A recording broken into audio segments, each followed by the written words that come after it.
Hi, my name is Michael Maskarinec, and I'm part of this two-person show here at Christine's Gallery. And so I'd like to tell you a little bit about the work that I do and what inspired me. My earliest recollection of being inspired really came two times. Once when I was 12, when I went to the library to do a book report, I stumbled upon this book called Lust for Life by Irving Stone. And that was about the life of Vincent van Gogh and his brother Paul, and the trials and tribulations that Vincent had, they were very moving, very emotional for me. So that became like a stepping stone into the world of Impressionism and Expressionism, which I really loved a lot.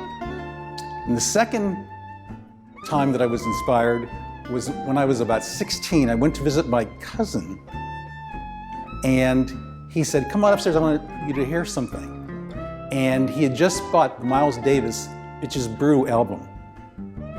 And this was in 1970. I'd never heard jazz. You know, I'd listened to jazz, not really jazz, I think it was easy listening music, but most of the Beatles and Elvis Presley and stuff like that, Buddy Holly, growing up.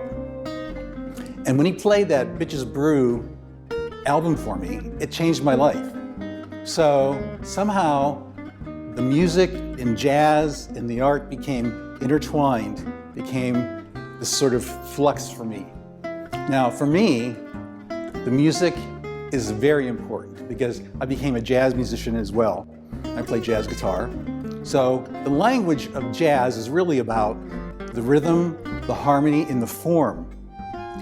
And when I paint, this is what I'm after. The rhythm, the harmony, and the form, and also part of the design comes into play because as a professional person in my other world, I'm a creative director and a designer. So design plays a big role in my life. So subconsciously, that has a big effect on what I do. So what I'm painting, and I play the music, and I'm looking for that rhythm, looking for that harmony, looking for that form to develop from the songs that I'm listening to and the jazz that I'm listening to.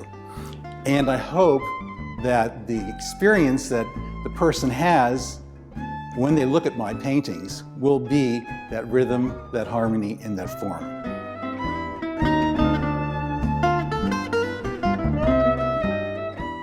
I am a self-taught artist in the respect that I never went to school formally for that. I went to school for music, but I always took art classes. I don't know how many of you remember TV Guide?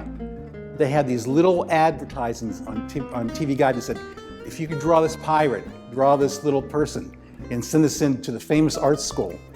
Well, when I was younger, about 10 years old, I talked my dad into letting me do that. At that time, it was a lot of money, like $300 or $400 for a year's worth of lessons, art lessons through the mail. And this famous art school was run by two very important people, Norman Rockwell and somebody, I forget his name, out of New York. They were illustrators. And so then they had like a list of other artists that would sort of come in and help you. So you would get a lesson in the mail, you'd have to fill out this form, and then you would do a lesson. You would draw, and then after that they would give you these questions and answers. And then you send it back in. And I don't think I ever got anything, I never got anything over a B. So it was an interesting experience.